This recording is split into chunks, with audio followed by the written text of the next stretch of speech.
পুরো বিষয়টা হচ্ছে একটা অভ্যুত্থান ঘটানোর একটা পরিকল্পনা। খেয়াল করেন যে হাদির জানাজায় মানুষ স্বতঃস্ফূর্ত ভাবে গেছে হাদির প্রতি তাদের শ্রদ্ধা ভালোবাসা নিবেদন করতে। এই যে লাখো মানুষের ঢল নামলো, তারা কিন্তু শুধু শ্রদ্ধা নিবেদন করতে গেল, কিন্তু তাদের একটা অংশ তারা মনে করলো এইবারই সুযোগ, যেটা 5ই আগস্ট যে সুযোগটা আমরা পাইনি, এই সুযোগে আমরা রাষ্ট্র ক্ষমতা দখল করব। এটা ছিল একদম অভ্যুত্থানের একটা পরিকল্পনা।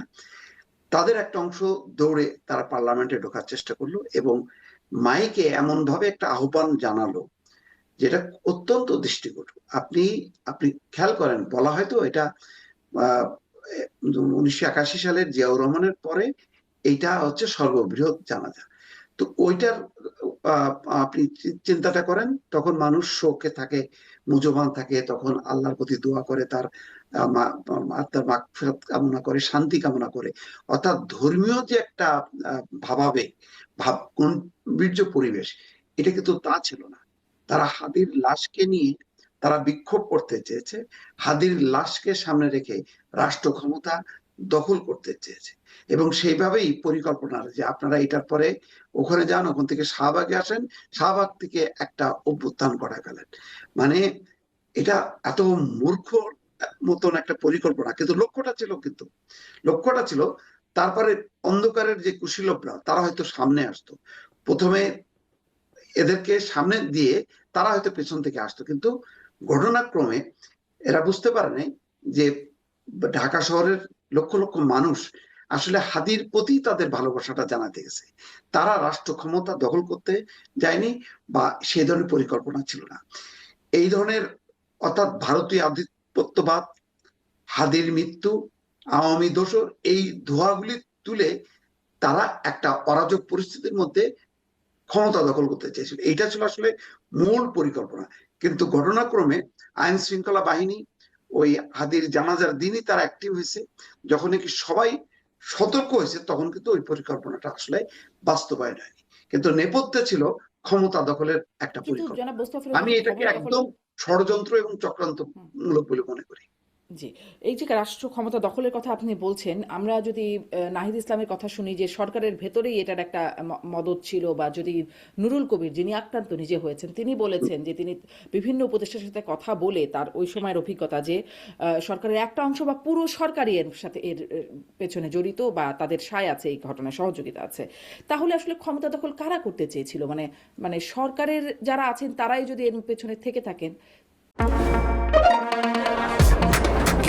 শুধুমাত্র সিটি ব্যাংকে অ্যাকাউন্ট থাকলেই করতে পারবেন গুগল পে, তাই অ্যাকাউন্ট খুলুন আজই।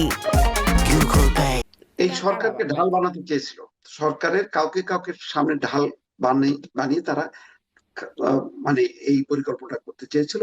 কারণ এই শক্তিগুলি তারা নির্বাচন চায়নি। তাদের বরাবর প্রথম থেকে, গত 1 বছর থেকে তাদের অ্যাক্টিভিটিস ছিল নো ইলেকশন। তাদের হলো সংস্কার, বিচার, এইসবের নাম করে তারা একটা উগ্রপন্থার একটা উদ্ভব চেয়েছিল, যে আর একটা বিপ্লব হবে। সেই বিপ্লবে এই মানে এখন যারা ক্ষমতায় আছে তাদের একটা অংশ থাকবে, আর বাকি তার বাইরের একটা ক্ষমতা তারা মানে পরিকল্পনা করেছিল, সংগঠিত করার চেষ্টা করছিল। ওইটার একটা সম্মিলিত তারা একটা মানে বাস্তবায়ন করতে চেয়েছিল। কিন্তু ঘটনাক্রমে মানুষের কোনো সমর্থন পায়নি, এবং সমর্থন দেওয়া তো প্রশ্নই ওঠে না। কারণ তারা ডেইলি স্টার এবং প্রথম আলো, ছায়ানট, উদীচীর হামলার মধ্য দিয়ে তারা তাদের স্বরূপটা কিন্তু সামনে চলে এসছে। ফলে তারা আসলে এক ধরনের ধরা পড়ে গেছে।